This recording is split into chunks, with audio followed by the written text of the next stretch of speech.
Voilà pour les titres, mesdames, messieurs, bonsoir et bienvenue dans la grande édition du soir. Nous sommes vendredi. Le président de la République, Ibrahim Boubacar Keïta et le roi Mohamed VI ont accompli leur prière à la grande mosquée de Bamako. La prière était dirigée par l'imam Koké Kalé en présence des membres du gouvernement, des diplomates des pays musulmans accrédités au Mali ainsi que de nombreux autres leaders musulmans. Au terme de la prière, le roi Mohamed VI a émis 10 000 exemplaires du Coran à la communauté musulmane du Mali. Reportage Soumaïla Berté. Il y a 5 mois, presque jour pour jour, le président de la République Ibrahim Boubacar Keïta et le roi Mohamed VI accomplissaient leur prière de vendredi à la grande mosquée de Bamako.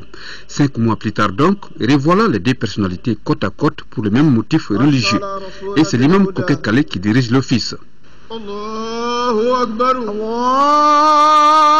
Allahu Akbar.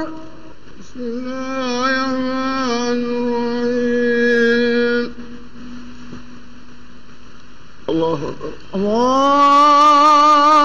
أكبر اللهم ربنا ولك الحمد الله أكبر الله أكبر السلام عليكم السلام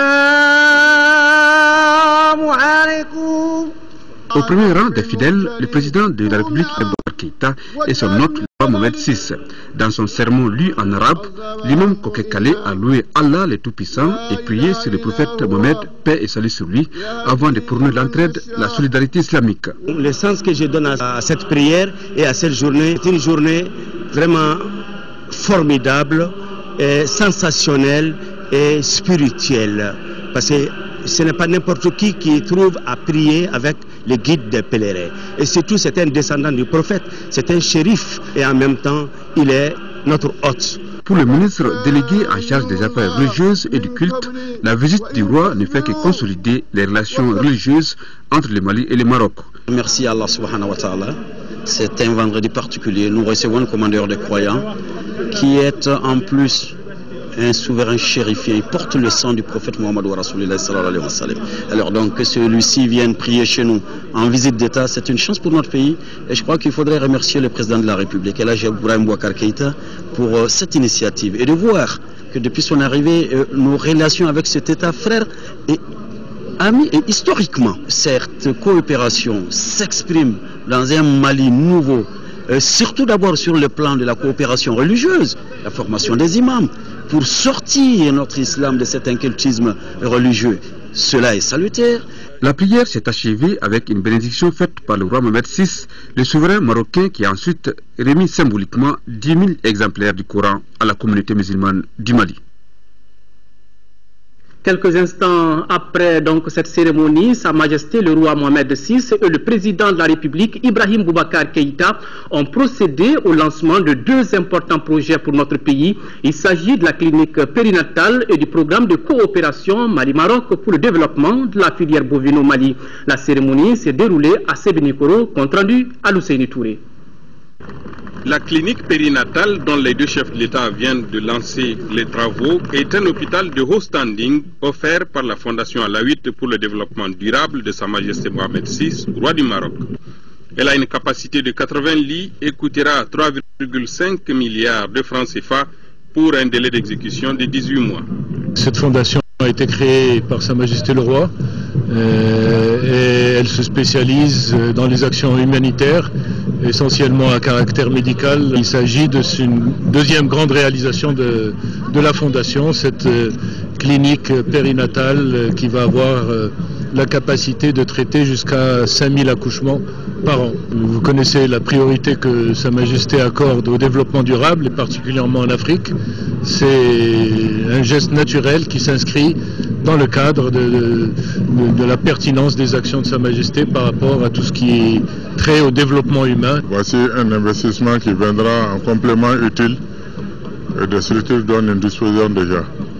C'est une structure de dernière référence qui va recevoir les cas compliqués de nos hôpitaux en matière de périnatalité et qui permettra également de prendre une partie des besoins des populations avoisinantes en termes de recours de 3e référence dans le cadre même des grossesses normales.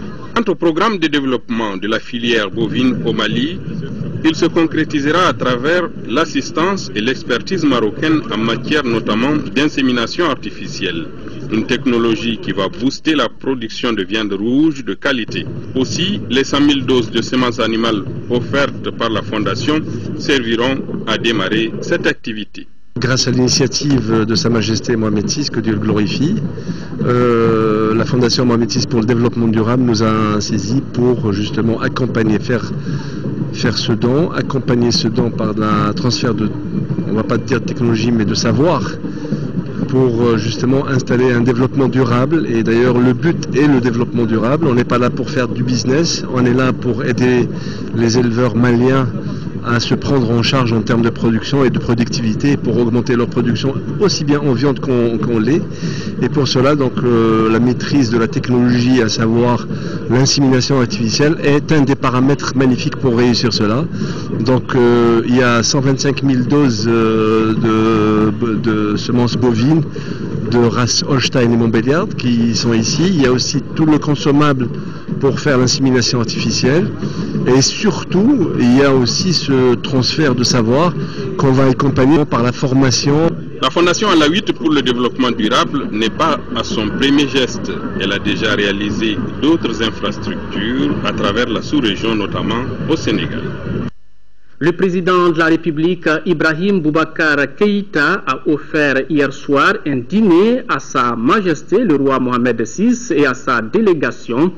Un moment de convivialité qui a permis aux deux parties d'échanger sur des questions intéressant la vie de nos deux États. Voilà, vous le voyez sur ces images, le président de la République qui a offert hier soir un dîner à Sa Majesté Mohamed VI, le roi Mohamed VI et à sa délégation.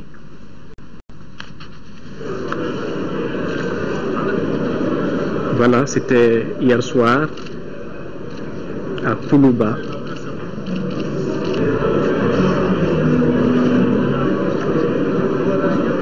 Un moment de convivialité qui a permis aux deux parties d'échanger sur les questions intéressant la vie de nos deux États.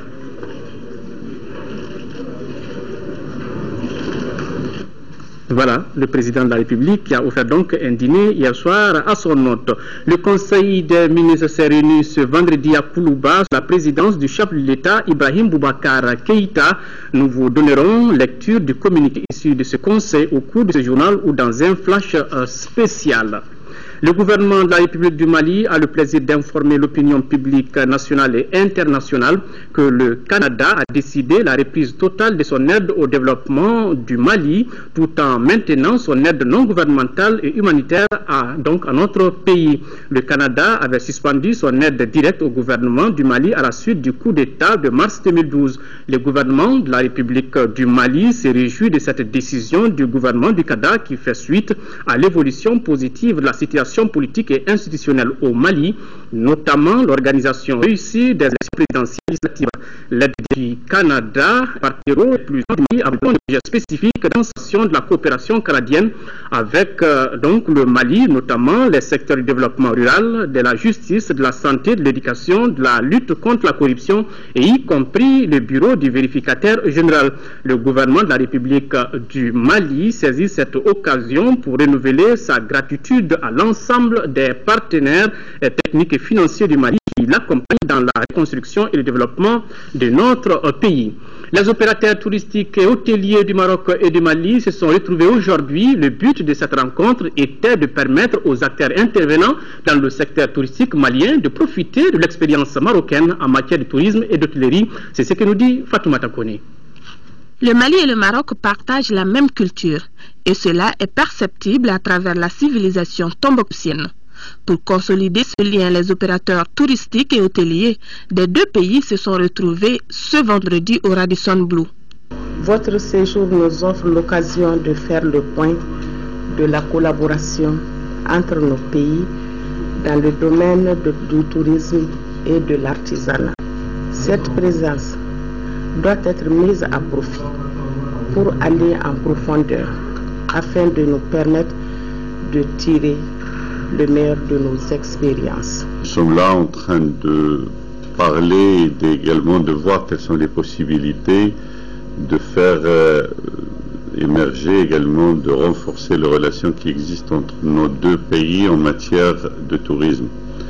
Vous savez qu'il y a un accord qui a été signé le 12 décembre 1991 à Casablanca à l'occasion de la tenue du premier salon africain à Casablanca. Donc c'est un accord qui date depuis maintenant 23 ans et c'est un accord qui est très important et peut être une base de travail pour la coopération entre nos deux pays en matière de tourisme. Les acteurs du secteur ont profité de la rencontre pour soumettre des doléances à nos deux autorités, parmi lesquelles la formation touristique et hôtelière, création d'écoles dans le domaine, rendre la destination Mali plus opérationnelle. Bientôt, une nouvelle radio verra le jour au Mali, dénommée Hit Radio. Elle sera 100% jeune et va cultiver davantage un esprit de créativité chez cette couche de notre pays. Le projet a été présenté hier aux journalistes par des partenaires marocains, initiateurs du projet, et c'est un reportage de Abdul Karim Kaba. Dans cette situation de réconciliation qu'est vit le Mali, il faut donner l'occasion à la population et surtout aux jeunes de se donner la main et de se divertir. C'est pourquoi Hit Radio, une radio de jeunes et pour les jeunes, sera bientôt diffusée au Mali. Ce volet-là qui est en relation avec les moyens de communication, qui sont un moyen fondamental de connaissance et de partage. La dimension culturelle est fondamentale. La dimension d'information et de circulation d'informations et de partage est fondamentale. Et nous considérons que cette priorité qu'est l'Afrique pour nous doit se traduire à tous les niveaux. Et cette dimension-là, liée au support d'information, aux véhicules d'information, aux véhicules culturels, etc., est fondamentale. Hit Radio dispose de 74 fréquences au Maroc. La radio est implantée un peu partout. En Afrique, elle émet à Lomé, Dakar, Bangui, Gabon, entre autres.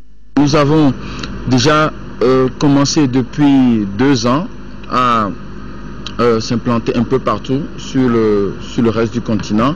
On a 2 ou 3 modèles qu'on utilise, soit avoir des relais dans ces pays, c'est-à-dire on diffuse soit de Rabat ou de notre siège régional à Lomé vers ces pays, ou soit on installe tout ce qu'il y a comme équipement de diffusion pour permettre plus de proximité avec nos auditeurs.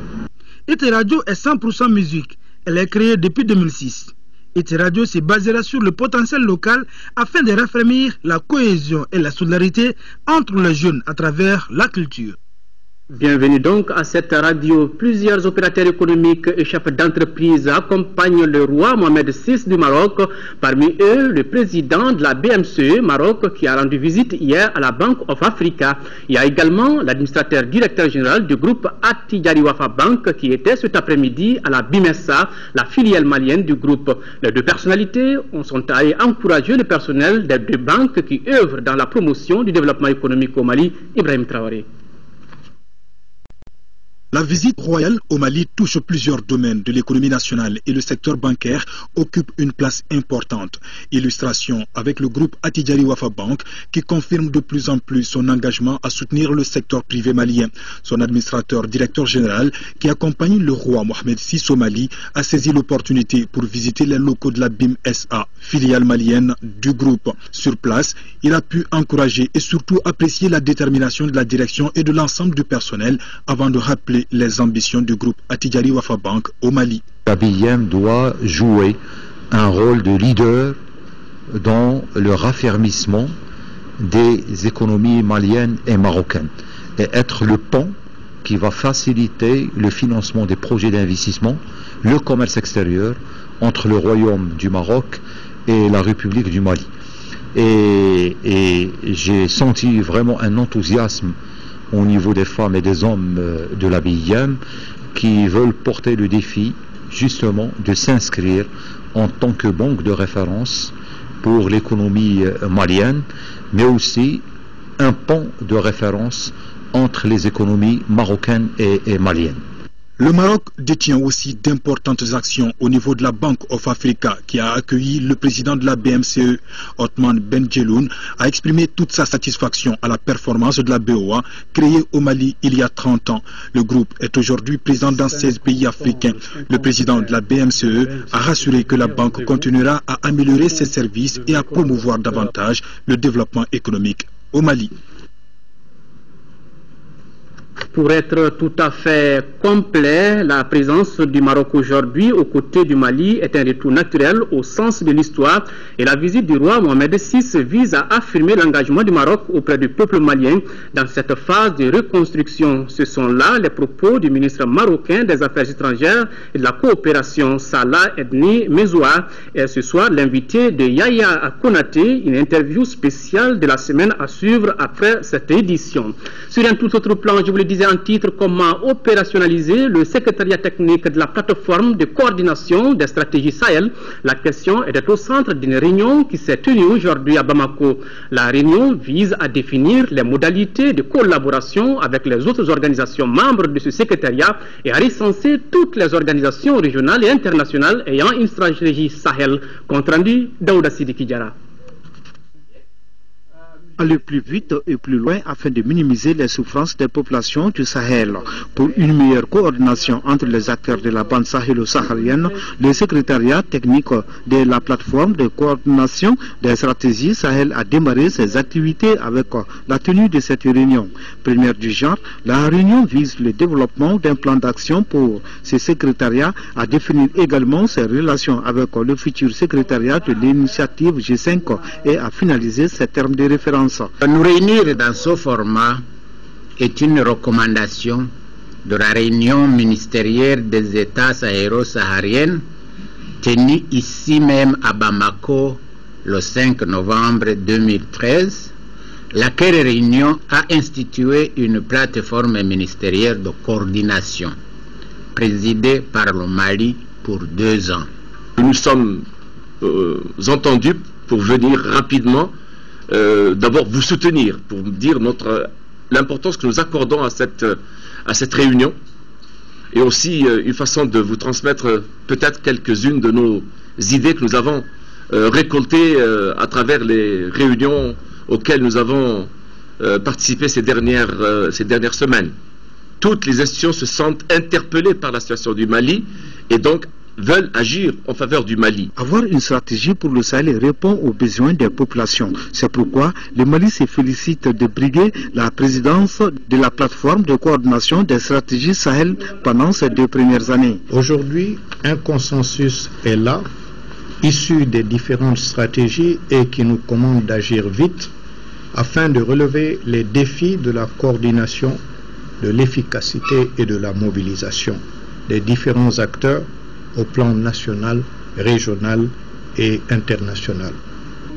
La plateforme de coordination des stratégies Sahel se réunira tous les 6 mois au niveau ministériel. Ouverture ce matin à Bamako de l'atelier de validation des normes de travail et spécifications techniques pour la création des actifs. Ce document, une fois validé, permettra de renforcer les capacités des communautés vulnérables afin de lutter contre l'insécurité alimentaire. C'est ce que nous dit Sokonata Misoko. Les mauvaises pratiques de l'homme, l'insuffisance pluviométrique, l'érosion et le changement climatique provoquent de sérieux problèmes à l'environnement avec des conséquences sur le secteur agricole. Il faut alors des mesures de tous ordres pour renforcer la résilience des populations. C'est dans ce contexte que le programme alimentaire PAM a entrepris un projet avec l'Union européenne tout en définissant les normes de travail et de spécifications techniques dans le cadre du programme de renforcement des capacités. Ce projet qui a débuté en mai 2012 au cours de notre intervention d'urgence continue de lutter contre les causes profondes de l'insécurité alimentaire dans 43 communes, ciblant actuellement 120 000 personnes vulnérables. Une expansion des activités de résilience est prévue en 2014 avec des activités dans 80 communes ciblant 200 000 personnes vulnérables. La norme de travail constitue la base de calcul de la quantité de vivres à mettre à disposition des participants aux travaux en guise de rétribution. C'est pour cette raison que leur application correcte revêt une grande importance. Le projet Union européenne PAM, qui ambitionne la mise en œuvre des actions à court et moyen terme par des partenaires et ONG, exige que les normes soient désormais prises dans leur globalité. Les 107 fiches techniques, une fois validées, seront éditées et diffusées auprès de tous les acteurs qui travaillent dans le secteur de la sécurité alimentaire. Notre pays, à l'instar de la communauté internationale, célèbre aujourd'hui, 21 février, la journée internationale de la langue maternelle. La cérémonie a eu lieu à Sibi, a enregistré donc la présence de plusieurs membres du gouvernement, mais également des partenaires du monde de l'éducation. Le compte-rendu de nos envoyés spéciaux, Nando Dambélé et Toumani Diabaté. Le choix de Sibi, vieille terre du Mandé, pour abriter cette cérémonie n'est pas fortuit. En effet, cette localité est l'un des creusets de la grande tradition de l'oralité qui caractérise le Mali. C'est avec fierté et honneur que nous avons accueilli cette décision. Le gouvernement du Mali et le ministère de l'Éducation nationale trouvent ici nos sentiments de reconnaissance les plus distingués. En plus des nombreux établissements scolaires, cette commune compte 3 centres d'éducation pour le développement CED, 3 centres d'alphabétisation fonctionnelle, 4 médersa et 7 centres de développement de la petite enfance. Des études ont prouvé que l'enfant qui apprend dans sa langue, commence les apprentissages dans sa langue, maîtrise tout l'apprentissage futur, quelle que soit la langue qui viendra ultérieurement au cours de ces études. Véritable outil pédagogique, certains, les langues maternelles sont aussi de véritables moyens d'intégration, de développement et facteurs d'unité nationale, d'où le thème central, investissement dans les langues maternelles, facteurs de développement endogène durable. Cette dédicace est signe d'attachement après une prise de conscience du rôle que jouent les langues maternelles dans tout processus de développement durable. Comme vous le constatez, les deux thèmes ont en commun les concepts de science et de développement avec un focus sur les langues maternelles. Je voudrais partager avec vous, dans cette atmosphère festive, la vision du président de la République, son Excellence Ibrahim Boubacar Keïta, pour qui il n'y a pas de développement en dehors de nos valeurs de civilisation. Marquée par des poèmes et sketchs en langue locale, la cérémonie a pris fin par la visite dans une classe à pédagogie convergente et un centre d'alphabétisation fonctionnelle. Démarrage ce vendredi d'une activité du mouvement Scaling Up Nutrition financé par l'OPAM et l'OMS. Ce projet vise à lutter contre la malnutrition dans les zones concernées par le mouvement. Compte rendu, Fatoumata Kone. Plus de 180 millions de francs CFA, c'est le montant qui facilitera la réalisation du projet intitulé « Mobiliser la société civile pour le renforcement de la nutrition au Mali ». Ce projet devra permettre aux acteurs du secteur de lutter contre toute forme de malnutrition dans notre pays. L'éradication de la sous-nutrition chez les jeunes enfants présente de multiples avantages. Elle permet d'augmenter le produit intérieur, d'élever le niveau d'instruction d'au moins 1 an, d'augmenter les salaires, de réduire la pauvreté, car les enfants bien nourris ont 33% de chances en plus d'échapper à la pauvreté quand ils atteindront l'âge adulte. Cette cérémonie marque l'engagement de la société civile à nos côtés en vue de promouvoir la bonne nutrition au Mali. Nous nous investirons à tout mettre en œuvre pour l'adoption d'une démarche intersectorielle dans la mise en œuvre de cette politique. Le projet qui regroupe la société civile, les agents sanitaires, est une composante du mouvement Scaling Up Nutrition. Ce mouvement concerne 45 pays. Ces pays s'engagent à respecter des objectifs spécifiques. Le mouvement SAN vise à rassembler les efforts des gouvernements, du secteur privé et de la société civile pour lutter ensemble contre la malnutrition. Les causes de la malnutrition sont diverses et concernent quasiment tous les aspects de la vie. Dans la santé, l'éducation, les moyens de subsistance, l'eau et l'assainissement, la protection sociale et le renforcement du rôle des femmes. Les recherches montrent qu'une meilleure nutrition contribue à bâtir une société plus prospère. D'une durée de 2 ans, le projet Mobiliser la société civile pour le renforcement de la nutrition au Mali est basé dans les régions de Kaï, Ségou, Sigasso et le district de Bamako.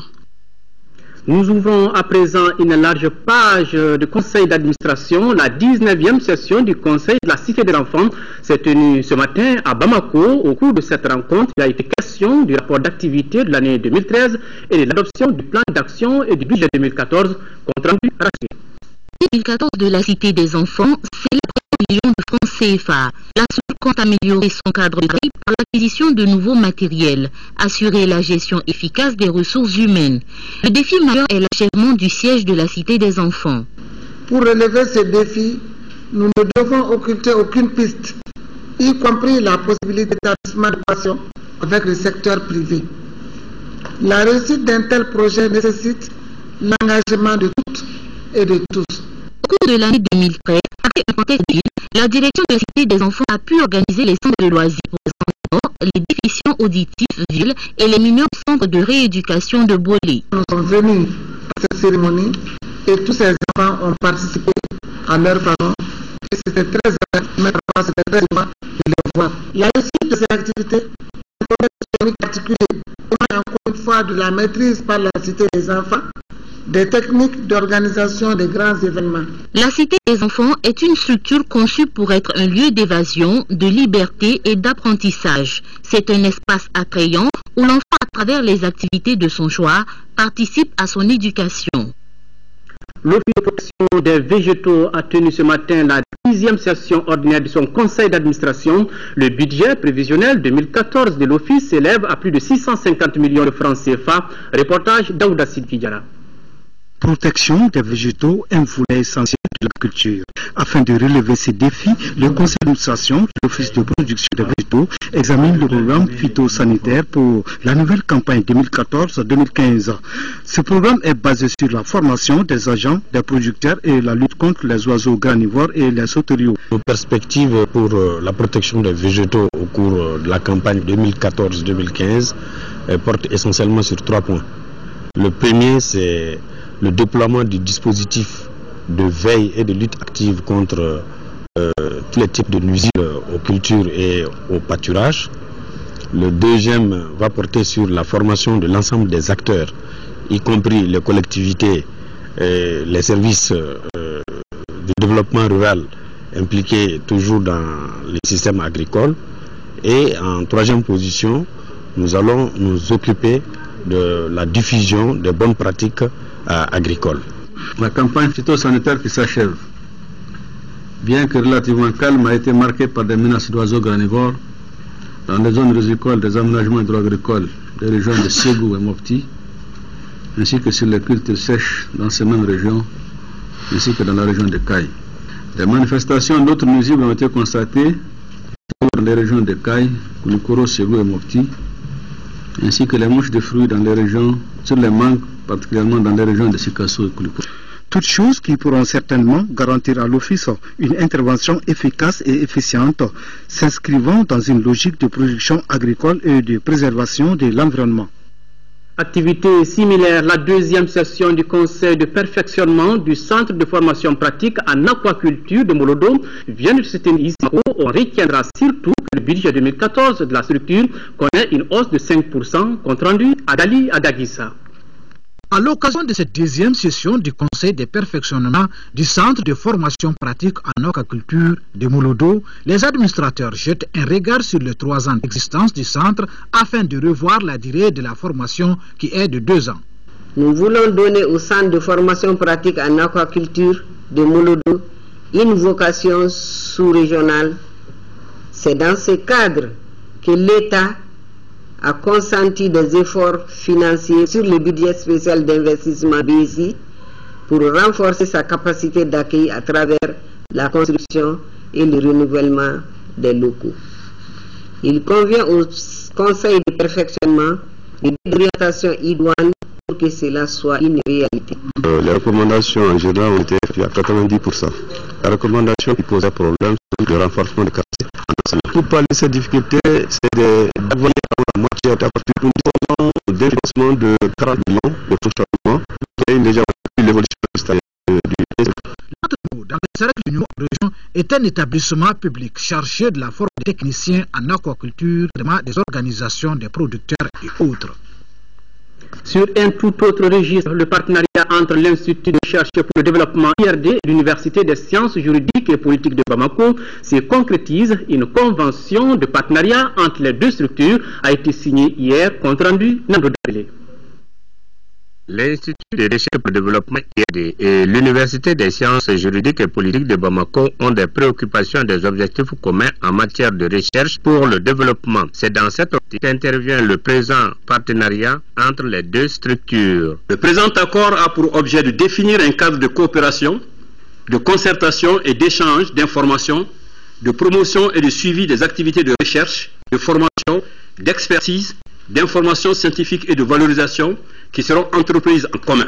Ayant pour mission de promouvoir la recherche scientifique, la formation académique et professionnelle, l'Institut de recherche pour le développement reste convaincu que la science est un outil indispensable du développement. Les dimensions juridiques et politiques de la science sont appelées à jouer un rôle considérable en termes de vision pour aider l'action. C'est pourquoi les coopérations entre l'IRD et l'USJPB, recherche, formation, expertise, innovation, promotion de l'emploi, se développent dans des domaines clés, comme a rappelé le recteur, que sont l'urbanisme, l'environnement, la décentralisation, le développement local, le foncier. Le présent accord définit justement le cadre de mise en œuvre de ces actions qui doivent appuyer la modernisation de l'enseignement supérieur par la recherche scientifique et appuyer l'Université des sciences juridiques et politiques de Bamako dans ses efforts pour mettre en place des filières innovantes et identifiées prioritaires par le Mali.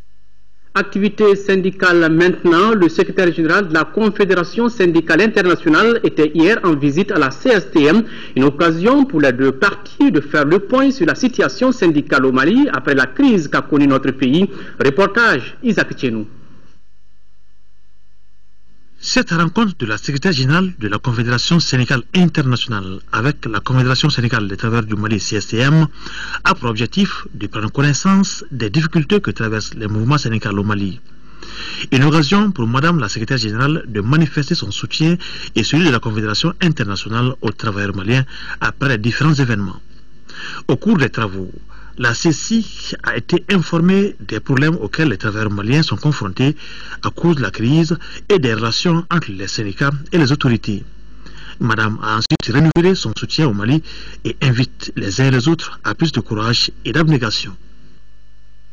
Et pour nos régions, dans le cadre de la reconstruction d'urgence des bâtiments publics à Tombouctou, le gouverneur de région vient de visiter certains chantiers, dont ceux des directions régionales de l'assainissement, de l'industrie animale et du gouvernorat. Le constat qui se dégage est que les travaux avancent normalement et les bâtiments pourront être livrés à la fin du mois de février. Reportage Adama Djimde. Cette visite du gouverneur sur le chantier de la reconstruction des services publics à Tombouctou avait pour objectif d'apprécier l'évolution des travaux. Mamadou Mangara s'est rendu au palais de justice, à la direction régionale des domaines et celle de l'urbanisme entre eux seront livrés dans le délai. Le constat général fait ressortir quand même des avancées considérables. Et certains sont même prêts. Alors à ce niveau, d'ici la fin du mois, pour les services de première ligne, on est prêt quand même à recevoir les clés. Nous sommes à un mois de délai sur un total de 2 mois. Moi, en tout cas, de mon côté, je suis à 80-90% selon les deux chantiers. Pour un mois de délai, et nous pensons pouvoir livrer ces bâtiments-là le 27. À l'image de Ligue Développement, nombreux sont les partenaires qui accompagnent l'État pour la réhabilitation de ces infrastructures. Parmi ces bâtiments que nous avons visités, Luxe Développement en a réalisé 4, notamment la salle de conférence du gouvernorat, la charte des affaires du gouvernorat, le logement du conseil aux affaires économiques et judiciaires du gouvernorat et le palais de justice. Et le montant investi sur ces 4 bâtiments est d'environ une trentaine de millions. Avec la mise en état de ces infrastructures, les services pourront désormais reprendre le travail dans des conditions confortables. Une mission conjointe UNESCO, Direction nationale du patrimoine, est venue faire l'état de lieux des sites classés patrimoine mondial. Cette mission a visité Tombouctou, les Askia, le site Kankou Moussa, l'ancien et le nouveau musée du Sahel de Gao. Les détails avec Boubacar Babletouré. Faire une évaluation technique détaillée de l'état de conservation des sites du patrimoine culturel à Gao après la libération, c'est l'objectif auquel s'est attelée la mission conjointe UNESCO et le département en charge du patrimoine culturel du Mali. La visite a concerné le tombeau des Askia, le site Kankou Moussa, l'ancien et le nouveau musée du Sahel. À l'issue de cette visite, un constat se dégage. Nous avons effectivement constaté que le dernier crépissage date de 2011, et ce qui a véritablement fragilisé l'ensemble de la structure, le tombeau, les deux mosquées, et nous avons même constaté beaucoup de fuites, de traces de fuite d'eau suite à la saison des pluies qui viennent de se passer. Donc il va falloir faire un diagnostic très important par la suite, mais aussi déjà mener des premières actions de conservation urgentes. La délégation a aussi rencontré les communautés qui ont exprimé leurs préoccupations relatives à la réhabilitation de ces sites en péril, l'entretien et le suivi des sites classés, la fonctionnalité du nouveau musée. Il a été question également du patrimoine immatériel de la cité. À toutes ces questions, des précisions ont été données. La communauté locale de Gao a émis beaucoup de préoccupations. Préoccupations dans le sens qu'ils ont besoin d'être aidés pour préserver ce patrimoine. Nous allons voir dans la mesure du possible avec l'UNESCO et dans le cadre du plan d'action, qu'est-ce qu'on peut apporter pour soutenir le patrimoine de Gao. Aujourd'hui, nous sommes très honorés de cette visite qui, nous pensons, va être le déclic pour vraiment un lancement, un envol, disons, de la culture au niveau de la région. Auparavant, la délégation avait rendu une visite de courtoisie au gouverneur de Gao qui a trouvé la mission très utile. Voilà, on a beaucoup dansé. La société de la mine d'or de Sadiola a réalisé une déviation sur la route nationale 21 qui va de Kaye à Kenyeba en passant par Sadiola pour faciliter le transport en sécurité du minerai de sa nouvelle carrière de Tambala vers l'usine. Le coût de réalisation de cette déviation, longue d'une dizaine de kilomètres, ainsi que les dédommagements s'élèvent à plus de 2,5 milliards de francs CFA. La cérémonie d'inauguration a eu lieu mardi dernier à Kaye. Chaka Konaté, compte rendu. La société de la mine d'or de Sadiola exploite depuis 6 mois une nouvelle carrière, celle de Tambala, et les véhicules chargés du transport du minerai à l'usine passent par la route nationale 21, perturbant ainsi le trafic. C'est la raison pour laquelle la CEMOS a décidé de faire une déviation longue de 9 km et qui a coûté à la société 2,5 milliards de francs CFA. Une partie de cette somme est destinée au dédommagement des propriétaires de boutiques, des restaurants, de champs ou d'arbres fruitiers se trouvant dans la zone. Notre ambition, c'est de faire en sorte que et les travailleurs et la communauté soient dans de meilleures positions en termes de sécurité santé et éviter les accidents au lieu de travail. Le carrefour de la déviation se trouvant à proximité du marché, le maire de la commune de Sadiola, Mamoudou Makalou, a remis sur le tapis les projets d'aménagement du marché, demandant à la CEMOS de les réactualiser. Autre doléance, présentée cette fois-ci par les transporteurs à travers le président de leur syndicat Amadou Beidi Maïga, l'entretien et le bitumage de la route Kaye-Sadiola-Kenyeba pour réduire les accidents sur cet axe.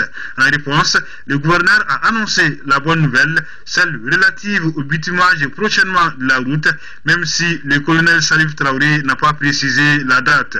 En attendant, il salue cette initiative de la CEMOS qui profite à tous. Je voudrais monter toute ma satisfaction pour ce genre de projet structurant qui sert tout le monde et qui donne une meilleure visibilité à l'entreprise. Parlant des licenciements en vue, le gouverneur Salif Traoré a demandé à la direction de la CEMOS de négocier avec les syndicats pour aboutir à un accord. Ne prenez pas d'acte avant un accord, a-t-il averti. Suite au décès du chef de village de Sadiola, Sangouma Dambélé, la semaine dernière, le gouverneur et sa délégation ont présenté leurs condoléances à la famille du disparu. En 5e région, l'ONG Yagtou intensifie ses actions de lutte contre le paludisme dans le cercle de Bandiagara. Elle vient à cet effet de lancer la deuxième phase de son projet intitulé Yobu Wolo, une initiative qui vise à pérenniser l'accès des communautés aux services de prévention et de traitement du paludisme. Le coût de ce projet est estimé à plus de 41 millions de francs CFA. C'est ce que nous dit Yacouba Maïga. La mise en œuvre de la phase 2 du projet Yobu fait suite à une première phase qui aura permis pendant 3 ans aux populations des communes de Dandoli et Soroli de développer des stratégies ayant amélioré substantiellement leur accès aux services de prévention et de traitement du paludisme. Yobu phase 2 a pour but de pérenniser un système capable de répondre à la demande d'accès et d'utilisation des services de prévention et de lutte antipaludique dans les cercles de Bandiagara, Nyono, Ségou, d'ici septembre 2014. Ce projet sera mis en œuvre dans 22 villages des communes de Dandoli et Soroli. Le coût total de cette deuxième phase s'élève à 41 751 000 francs CFA, intégralement financé par Lutheran World Relief. La solidarité est une notion très importante, que ce soit au niveau international, au niveau régional ou au niveau même d'une famille. Je suis fort persuadé que vous n'allez pas manquer de consolider les acquis de la phase précédente, car vos approches et vos stratégies, toujours innovées, vous aideront à les atteindre. Cette cérémonie a été mise à profit pour procéder à la remise de dons non alimentaires d'une valeur de 18 529 000 francs CFA aux déplacés du Nord, des dons obtenus grâce à l'appui de Lutheran World Relief et Acte Alliance. Accueil ouverture hier dans la commune rurale de Awa Dembaya du festival international Kai Medine Tamba, remise des moulins multifonctionnels aux femmes. Des prestations de troupes artistiques ont été les temps forts de la cérémonie d'ouverture. Kai, la correspondance de Kansoutou Kanouté. Organisé chaque année dans la commune rurale de Awa Dembaya, le festival international Kai Medine Tamba, 9e édition, a ouvert ce jeudi 20 février 2014 ses portes sur les berges du fleuve Sénégal. Durant 3 jours, les populations vivront des moments agréables à travers des animations culturelles, des expositions, des visites de sites touristiques et historiques, entre autres. Je suis vraiment heureuse d'avoir vu la population de la commune de Awa Dembaya qui regroupe plus de 10 villages. Ils sont tous venus vraiment montrer qu'ils sont contents pour les éditions à venir. Nous allons encore améliorer ce qui reste à faire. Nous sommes heureux de constater que Médine a entamé la phase ascendante de son renouveau et la tenue régulière du festival Kai Medine, dont les populations s'en sont progressivement appropriées. Le festival culturel annuel de Awa Dembaya est un des plus grands festivals culturels de la région. En cette période de post-crise, chaque fois qu'il y a un événement d'une telle envergure qui s'installe, ça nous rassure davantage quant au retour du Mali sur la scène culturelle.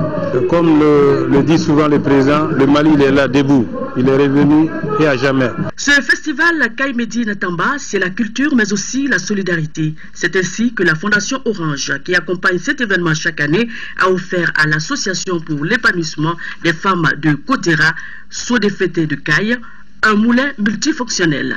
Un tableau avec le portrait du président de la République, un tableau retraçant l'épopée de Soundiata Keïta, entre autres, ont été remis successivement au ministre par Imprime Color, un jeune Malien résident au Sénégal et un ancien élève du ministre. Des maillons ont également été remis à l'équipe de football de Médine. La troupe locale de Médine, les chercheurs et le groupe d'Elia Ducasso ont émerveillé le public avec leurs chants et danses. Une fête à nos portes, le tournoi de la paix, de l'amitié et de la solidarité sera lancé demain. 4 disciplines sont concernées, à savoir le football, le basketball, le tennis de table et l'athlétisme. Déjà, 7 pays, 16 invités sont dans nos murs. Dans la prévision, pendant une semaine, 834 personnes seront au Mali pour ce tournoi. Pour plus de détails, écoutons le vice-président de la commission d'organisation, colonel-major Issa Diallo. Il est interrogé par Abdul Karim Kaba. Nous avons 7 délégations qui sont déjà dans nos murs. Donc, en ce qui concerne la préparation de nos équipes, cela a débuté depuis un bon bout de temps. Et là-dessus, nous sommes en train de préparer la cérémonie d'ouverture pour demain. Alors, comment le tournoi en tant que tel va se dérouler à Bamako? Le tournoi se déroulera, comme vous venez de le dire, à Bamako. Ça concerne la catégorie junior dans les disciplines que nous avons retenues, à savoir le football, le basketball, l'athlétisme et le tennis de table. Nous avons retenu pour le football 3 terrains, à savoir le stade Omsport, où se déroulera également la cérémonie d'ouverture. Il y a le stade Ouenzin Koulibaly et le stade Mamadou Konaté pour le football.